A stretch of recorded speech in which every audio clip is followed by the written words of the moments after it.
van repair ஆகி போச்சுன்னா பஸ்ல ஏறி வந்தோம்னா சீட்டு காலி அந்த உட்கார மாட்டியே தூக்கத்துல பொம்மை மேல உயிர்ந்து வதப்படுவியே எப்படிடா ஐயம்மா வந்தா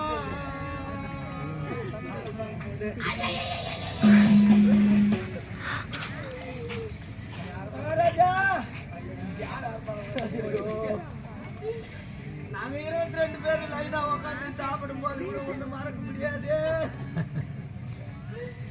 அந்த சாம்பார் பகுதி பார்த்தா மூஞ்சி வாடி கொடுங்க